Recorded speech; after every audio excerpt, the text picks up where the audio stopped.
Hi everyone, and welcome to my next lesson in my series, Frequently Asked Questions in Private Lessons. If you're just joining, I'm doing a new series taking a look at some of the most common questions I get from my private students. If you're interested in checking out the other lessons in this playlist or booking a lesson, please see the description with the links below.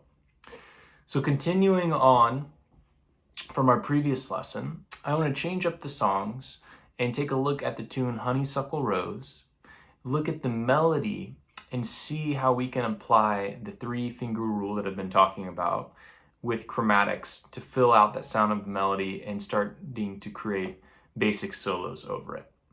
So we're going to be in the key of F. This is a great song to practice 2/5 licks on, which we'll get into in the next few videos, expanding what we've already talked about.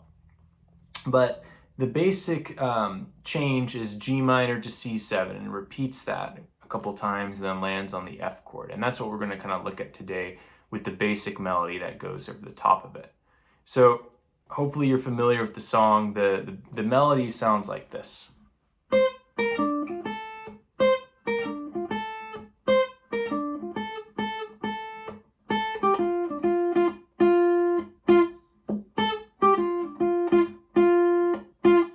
That's the basic idea. So that's all over a 2/5 change leading eventually into 1. So if we're taking a look at the notes, the 2 is a G minor, right? And then the 5 is a C. So as I said in the first lesson in this series, the most fundamental thing is to anchor your notes to the chords underneath.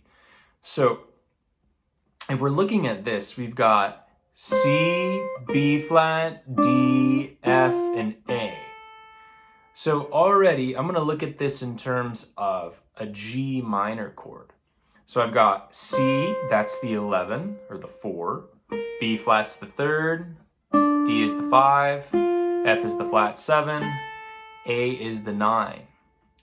So if I think about what makes up a G minor chord, I have G, B flat, and D. So let's try and find those notes here just in this area. So I've got G here, D, F, and B flat. So we've got a G minor 7 right here. And this might be a new voicing for you, but it checks out with our three-finger rule. It's within those 3 frets. It's a pretty easy, comfortable voicing to play. And we have our pinky here to extend up and grab the top note of the melody. So this is how I would figure that out. If I didn't know that this was a G minor chord, I didn't know the shape, I would just slowly work that out and try and find how the melody would be anchored to a chord underneath it. And even in our melody, right, it's within 4 frets, even if we do it with our pinky here.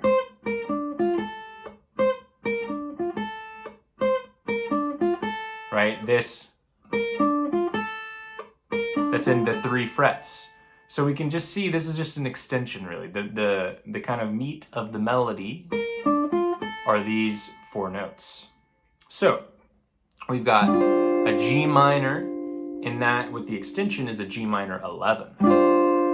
Now we also have a C chord underneath this too. So let's take a look at where our nearest C chord is. So if you're thinking of just a C triad, we have C, E, and G for the triad.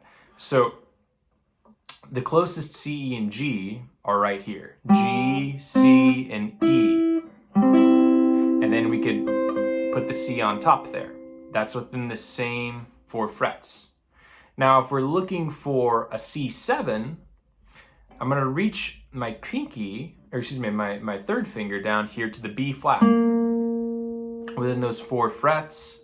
And then maybe I wanted to throw the 9 in there because that's in the melody. That's the D. There's the D right there. I've got the 3rd that makes it a major, a C, and then that high C.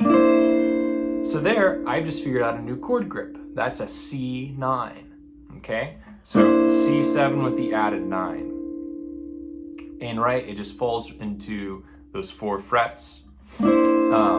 So now we have G minor 11, C9, G minor 11, C9. And now if we listen to the melody against that,